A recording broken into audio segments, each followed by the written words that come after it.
Every day again, we suffer from Islam. Attack after attack. Yesterday, Paris for the umpteenth time. Earlier, Stockholm, Nice, Berlin, Brussels, London, Madrid, New York, Amsterdam. Last summer, sometimes twice a day. Everywhere and over again. Always again, innocent people are being killed. Police officers, priests, pregnant women, people walking with a family in the streets, children, grandmas, fathers and mothers. Everyone is a target. This month, I will be under police protection for exactly 12.5 years. Because of my criticism of Islam, I am on the death list of Al-Qaeda and other Islamic terror groups. But today, we are all on the Islamic death list. And political leaders and the media are still ignoring the problem. They want the citizens to believe that Islam is a peace-loving religion and that there are only a few Islamic extremists who are ruining everything for everyone. What a lie.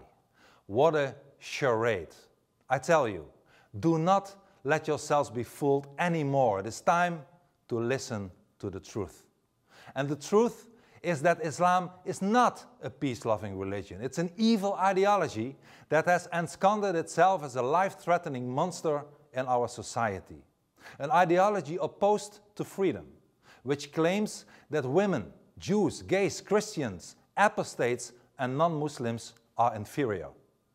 Based on a book, the Quran, which is even worse and more anti-Semitic than Mein Kampf, with a leading role for a deranged fake prophet called Muhammad who slaughtered Jewish tribes, raped a young girl, and is still an example for Muslims all over the world who worship him. Islam is a totalitarian ideology that is intolerant to the bone, preaches hatred and propagates violence. And it is also a lie that only a handful of Muslims find violence acceptable. Research from the University of Amsterdam shows that as many as 11% of Dutch Muslims find it acceptable to use violence in the name of Islam. That is more than 100,000 Muslims in the Netherlands, twice the number of soldiers in the Dutch army.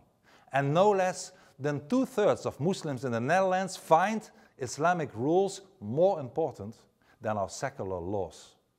We witness gays being beaten in the Netherlands with bolt cutters, swimming pools being terrorized by Muslim youth, Dutch women and girls groped, spat upon, assaulted even. Moroccan youth make many streets and neighborhoods in Dutch villages and cities unsafe and are heavily overrepresented in crime statistics. The Netherlands are no longer the Netherlands. We are being colonized. Our population is being replaced by people with norms and values that are not ours, by a culture of hatred and violence. But this is our country, and we have to take it back. The Netherlands must be ours again. Meanwhile, mass immigration goes on, and by the end of this century, the population of Africa will quadruple from 1 to 4 billion.